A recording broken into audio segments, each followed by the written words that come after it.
We are back in our Seed Saving 101 series. Today we're going to kind of go through a brief introduction to planning on your garden, planning your planting season even, and just making those selections on what seeds you want to grow, what you're going to save. It's kind of like, think of this a bit as if you would normally plan your garden out as to, where you would grow your various vegetables. This is like an extra layer to that if you wanted to actually keep seeds from things. It's somewhat similar to planning out succession planning, or what's it called where you have multiple things in the same bed? Companion planting. Companion planting, Thank you. So it's like another skill set that you can add to your gardening toolkit. Exactly. To sit down and do Seed a little bit of saving planning. Yeah. To sum it up, basically, because this is an introduction to seed saving planning, the items that are important when you're planning for seed saving and things that you need to know, which we're going to touch on in our upcoming videos, are separation distance of different varieties. Varieties and or species. And also what plants belong to what species. Because even though you've got different varieties, they are still potentially all the same species. And some of those can be quite confusing. I'm learning as I go here on what actually crosses, what doesn't, what's biannual, what isn't. There's a lot of information, and we're just going to try and kind of pack that all into a series that you can follow from start to finish and hopefully come out the wiser. Yeah, hopefully come out with some information that makes you a little more dangerous in the garden and able to, take it as far as you'd like to go. Yeah.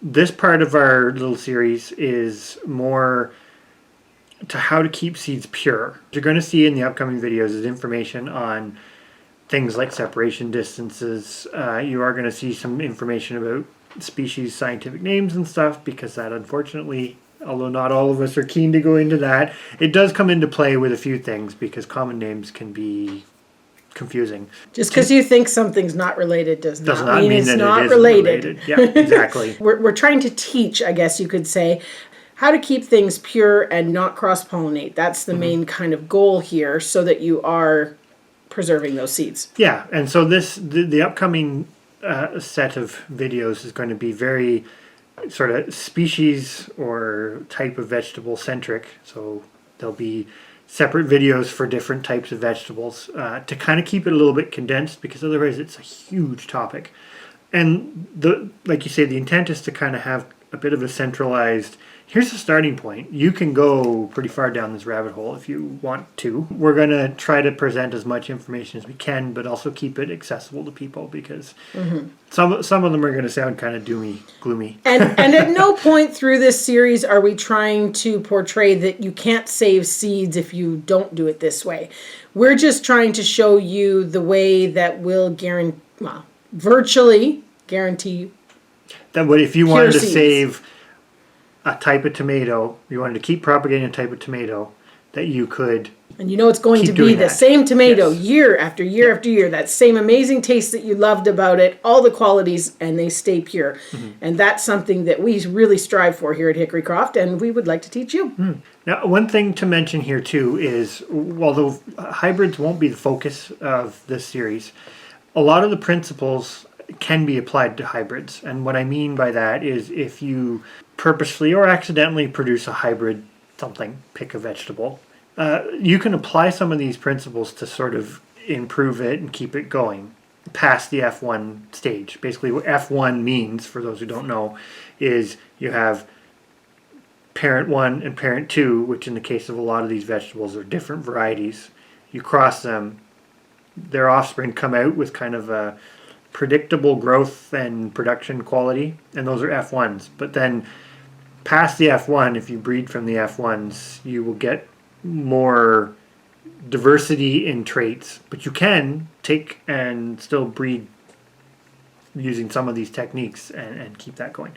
That's a bit of an aside. Another piece, we're going to try to break this down a little bit to be user-friendly, I guess, and we're going to use a system for each type of vegetable, I'm just going to put it that way, of kind of what are the easiest, the sort of intermediate, and the most difficult or hardest from a perspective of sort of planning and actually successfully saving seeds. And those videos are also going to be broke down into the initial planting process for those, and then there will be a follow-up video later, obviously in harvest season, of how to save those seeds. Yeah, to actually physically save those seeds or harvest them, and then showing how to save them, package them. The first round is planning, or more the theory behind what you need to know to have the tools and the skills to actually do it. The second part of the series will be more the practical application of if you want to collect and save tomato seeds, for example, this is how you would do it. Another really important piece in the planning, kind of a really good general tip I would say, is there are lots of resources. So what we're going to present here is kind of a summary of a whole lot of different resources broken down into all the information we've collected. Yeah, squished into a video. But if you, like I say, you can go as far down the rabbit hole as you want with this, and having good books, such as this one, Seed to Seed, which is Seed to Seed by Suzanne Ashworth. We can try to put a link. I don't know. Hopefully it's still available. This is not, we're not promoting any one book in particular. These are just books that we have used. Another one, and this is a Canadian book, is How to Save Your Own Seeds, which is by the, where is it here? It's the Seeds of Diversity Canada. It's a bit of an older book. There's a lot of information to memorize, and it's hard to keep it all straight. And we don't have it memorized. And we don't even have it memorized, so we'll put that disclaimer out there. But it's nice to have these resources you can go back to and double check. Yes. Triple check. The internet also has lots of good resources, like the Seed Savers Exchange. They have a good website. We'll link that below. Linking that somewhere. And these are all good resources to go to sort of get that information yearly if you need to. But it definitely doesn't hurt to have a good library when you're gardening, period. No. So this is just another set of books to add to your garden library. So stay tuned for the first half of our series, kind of on the theoretical side of planning to save seeds. Because we're planning our gardens right now the same as you are. Yep, exactly.